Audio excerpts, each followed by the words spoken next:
سورہ بقرہ کی آیت نمبر 41 ہے۔ اللہ تعالیٰ فرماتے ہیں وَآمِنُوا اور ایمان لے کر آؤ بیما جو کچھ بھی انزلتو ہمیں نازل کیا۔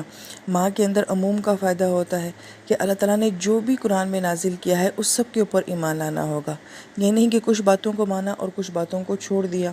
مصدقا لما معکم، اور یہ قرآن تصدیق کرتا ہے جو تمہارے پاس ہے۔ تو ان کے پاس کیا تھا؟ اس سے پہلے تورات تھی، زبور تھی، انجیل تھی۔ تو قرآن جو ہے پچھلی تمام کتابوں کی تصدیق کرتا ہے، جو مضامین ان کے اندر تھے ان مضامین کو بھی دہراتا ہے۔ وَلَا تَكُونُوا أَوَّلَ كَافِرٍ بِهِ، اس کا ایک ترجمہ تو یہ کیا جاتا ہے کہ تم سب سے پہلے انکار کرنے والوں میں سے مت بنو، لیکن زیادہ واضح مفہوم جو اس آیت کا ہے وہ یہ ہے کہ تم سب سے بڑھ کر آگے ہو کر پہلے انکار کرنے والے مت بنو۔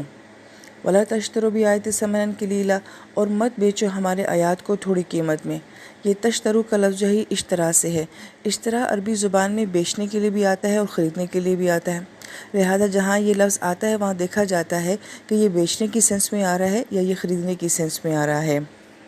اور قرآن آیات کو بیچنے سے کیا مراد ہے کہ دنیا کی خاطر، مال کی خاطر، عہدے کی خاطر یا لوگوں کو خوش کرنے کی خاطر وہ مفہوم جو کتاب کے اندر ہے اس کو بدل کے کوئی دوسرا مفہوم بتا دیا جائے، اس لیے کہ سامنے والا یہ چاہتا ہے کہ مجھے ایسا فتویٰ ملے، میری مرضی کے مطابق بات کی جائے، تو اصل بات کو چھپا کے جو ہے مال، پیسے، عہدے کی خاطر غلط بات کو قرآن کے ساتھ یا الہامی کتابوں کے ساتھ منسوب کرنا گویا کہ اللہ کی آیات کو بیچنا ہوتا ہے۔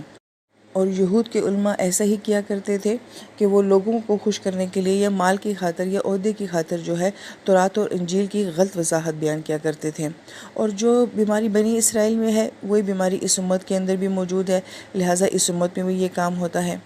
پھر آیت مبارکہ میں ثمناً قلیل کیوں کہا گیا ہے؟ ہونا تو یہ چاہیے تھا کہ آپ اللہ تعالیٰ کی آیات کو جو ہے بہت بھاری قیمت میں بیچتے ہیں۔ تو مفسرین کرام یہ فرماتے ہیں کہ اللہ تعالیٰ کی آیات کے بدلے میں اگر کوئی انسان کسی کو کچھ بھی دے دے، کوئی عہدہ، کوئی مال، یہاں تک کہ پوری دنیا بھی دے دے، تو وہ اس قرآن کا بدلہ نہیں بن سکتی، اس کا متبادل اور اس کا ہدیہ نہیں بن سکتی ہیں۔ اس لیے ثمناً قلیل ہے، چاہے کچھ بھی دے دیا جائے۔ اور پھر اللہ تعالیٰ فرماتے ہیں وَإِيَّايَ فَاتَّقُونِ، اور اس معاملے میں مجھ سے ڈرو۔ یہاں پہ اللہ تعالیٰ نے ایایا یعنی کہ میری ذات سے اس معاملے میں ڈرو، کیونکہ یہ کتاب اللہ تعالیٰ کی ہے، یہ کلام اللہ تعالیٰ کا ہے۔ تو اس معاملے میں جو انسان جس طرح کی بھی حق تلفی اس کتاب کے ساتھ کر رہا ہے، علماء لوگ اپنے لیول کی غلطی کر رہے ہیں، عوام الناس جو ہے وہ اپنے لیول کی غفلت کر رہے ہیں، لہٰذا جو بھی اس کتاب کے ساتھ جیسا رویہ رکھ رہا ہے تو گویا کہ اس کا بدلہ ہم براہ راست خود لیں گے۔